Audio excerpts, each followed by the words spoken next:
Hello there. Tank's been removed from the Villiers engine I've been working on. For the cap's responded well to a polish, as has the little plate here. It's on the cowling. Fixing screws are in there. That's a fuel tap for a tank. That's been freed off. But I don't actually know how well that's going to work. It could be quite leaky. And a cork could be dried out. Can't really test that until I've got petrol in the tank. Tank support. A couple of brackets. Need some work to clean off and repaint. And that's the air intake for the carb. That's polished up quite nicely as well. Hello again, doing some more work on this Villiers engine. As you can see, the cowling is now off.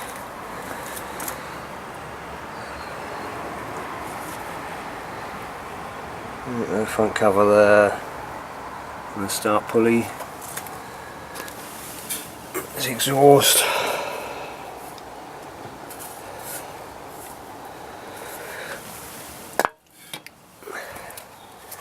I think I mentioned in the previous video I had play on the crank bearings. I don't know if you can hear this.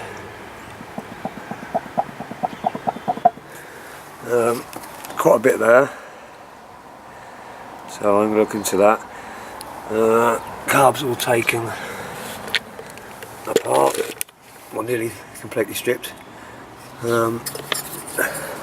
Float.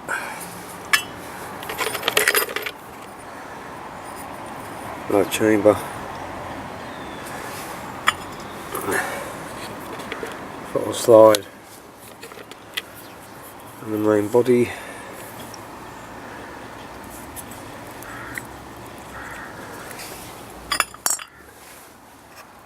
Still not too sure what model this is.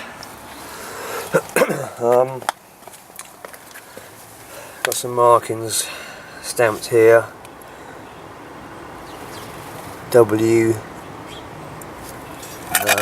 ZCP 10379. I think it would just been a single W, maybe my Mark 8C, but because I've got the ZCP after it, I think it could be something else, so still not too sure.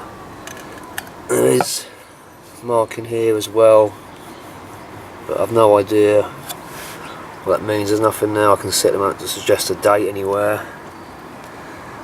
So I think what I'm going to do now is get the flywheel off. Did have a look at the ignition briefly. There's no spark, and I've measured the resistance of the coil and it's come out at 2.7k. I thought normally they should be about 5k, but I have cleaned the points and looked at them, but still no luck of a spark, so it could be the coil. I think I need to get this flywheel off and look into a bit further, but I need to strip this anyway because of these bearings.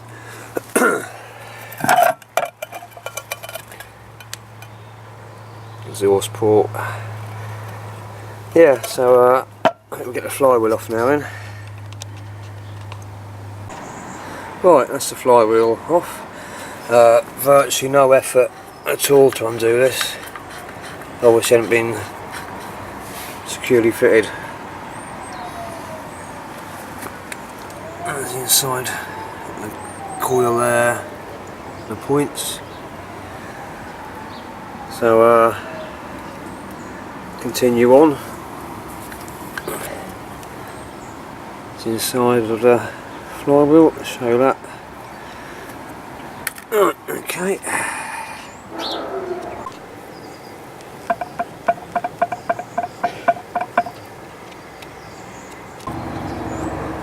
Right, we've now got the cylinder off. Again, it looks like it's been decoked, you know, not had much running afterwards.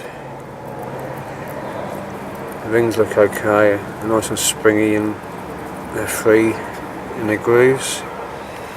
Doesn't appear to be any wear on the big end or the little end, so that's good. You probably can't see very well in there, but there is some slight screwing, but nothing I'm concerned about.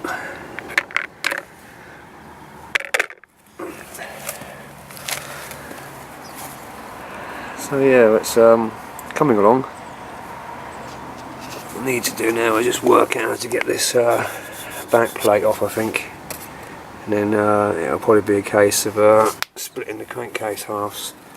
So I need to look into that a bit before I start doing anything. So that's that then. Right, I've got the magneto back plate off. It's just these 2 screws. These didn't seem very tight either. And also the remains of the engine is now removed from its stand. So the next job is to split the crankcases. Right, got one of the crankcase halves off. There is some slight discoloration and some slight markings on the bush here for the crank. It doesn't appear any sort of any form of gasket cement or gasket was fitted. It does seem if the paint is got in certain places on the face there, and even on this face as well. Got some markings here and here, and it says 1.5 horsepower, which I knew anyway, and then 8C, it looks like V111C, so it's a Villiers Mark 8C. I believe he's come out in the 1920s and then produced 1930s as well, but I'm not actually too sure when production stopped. So I think what I need to do now is get the other crankcase half off and see how we go from there.